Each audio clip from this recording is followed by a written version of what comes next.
Hello mga ka-gadget, meron naman tayong nabili dito sa Lazada na DIY power bank, no. Ah, Actually power bank case lang siya. So ang price ito 149. So with shipping na mabot ng 187. Ito power bank case lang to, wala pang battery. So kailangan natin ng power bank pagka nagbibiyahe o aalis tayo. Kailangan natin ng power bank para mag-charge yung mga cellphone natin.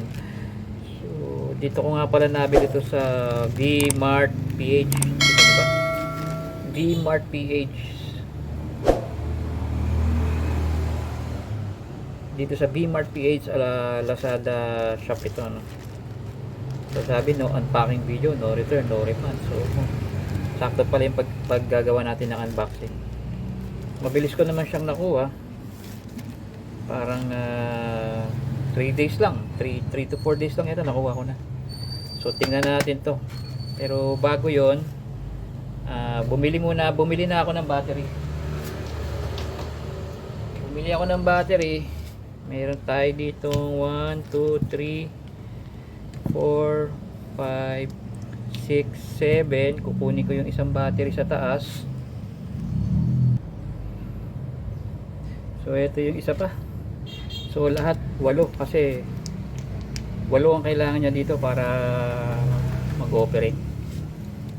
Gumana ng maayos. Although hindi naman yata kailangan 8, kailangan 6, pero baka hindi ganun katagal ang kaya niyang itagal pag nagcha-charge ka ng cellphone or gadget. So buksan na natin mga gadget. Kung makita na natin to, I'm sure lahat tayo kailangan natin ng power bank, no? Dahil lahat tayo maalis ng bahay, medyo maingay dito sa aming lugar, sabi kami ng kalsada. Anyway, pakinggan nyo nga, huwag nyo na lang intindihin yung may ingay na yan.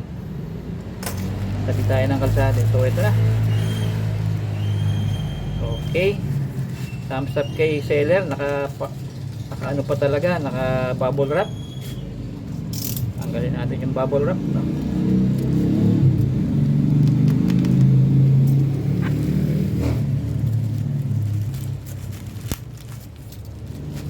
Yung bubble wrap.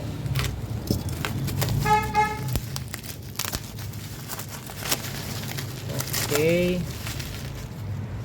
ito na siya.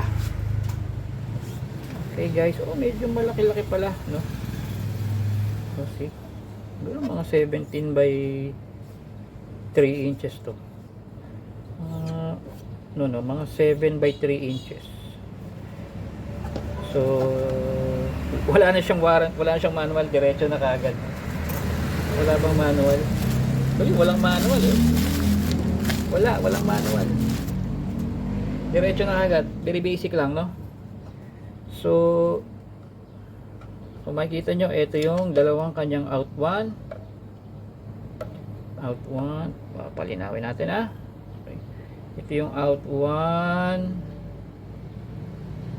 Okay, kung nakikita nyo, kita nyo ba? Yan. Okay, ito yung out 1. Then output number 2.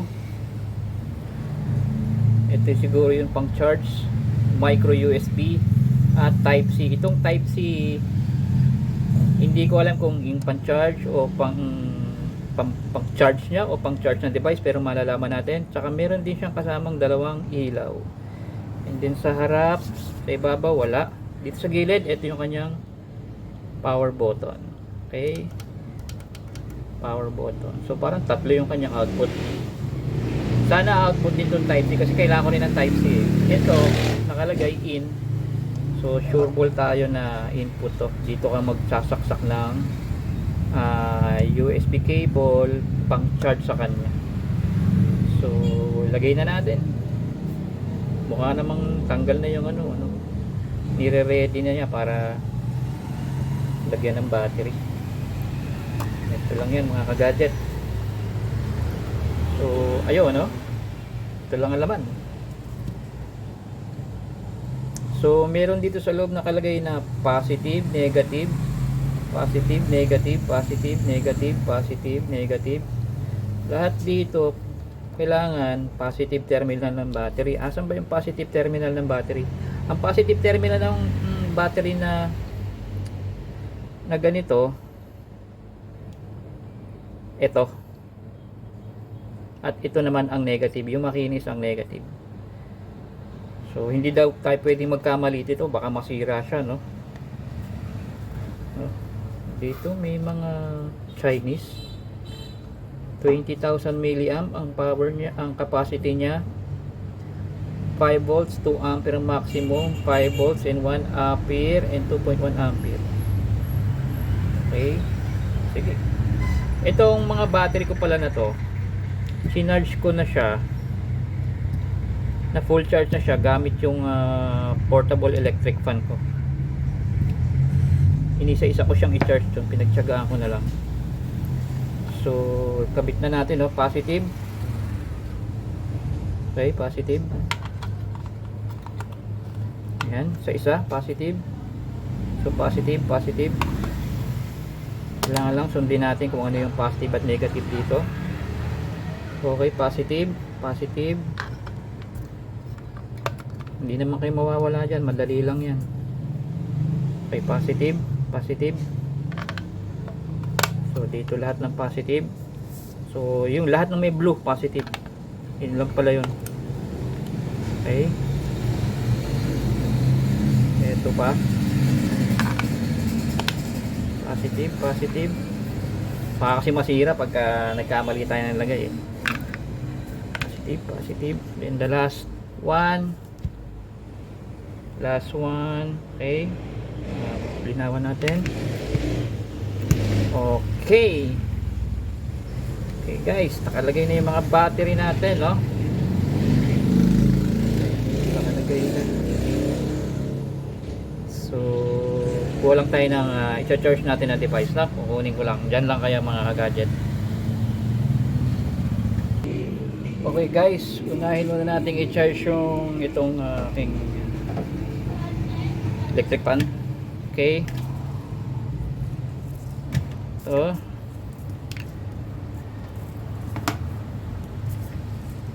dito pala yan, no? Dito pala yan. Then, hindi mo natin tatakpan, no? Power on muna natin para malaman natin kung gumagana na siya. Power on. Wala kasing manual, eh. Yun. Ilaw lang pala to. Pag pininut mo to, ilaw lang pala. So, baka matik na siya. Try natin kung dapat umilaw to. Gadget. Okay. Okay, game.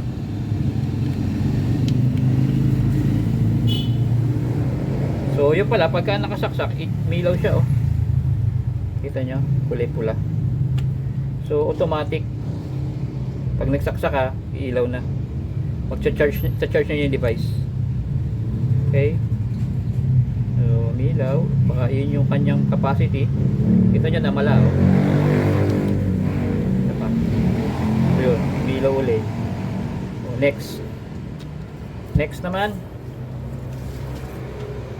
natin i-charge ay yung aking iPhone, lumang iPhone na i-charge natin. So tingnan natin kung dapat umilaw to. Mamaya ako na ikakabit itong case kasi para katapos ng ating video. So yan, no? Charge natin dito sa out 1 naman. Yun, no? Nakita nyo? Charging, oh. Yun, no? Yun, no? Nagcha-charge siya, guys. So okay yung nabili ko. Nagcha-charge. Charge siya, oh. So okay siya. I'm sure magtatagal to kasi dami yung battery nyo. 8 na siya. Hindi katulad ng iba na 3 lang. So kung nagustuhan nyo yung video ko nito, please hit the like, share this video, and hit the notification bell para updated kayo sa mga bagong videos ng Gadget Click. Popost ko yung link nito para malaman nyo kung saan ko binili, no?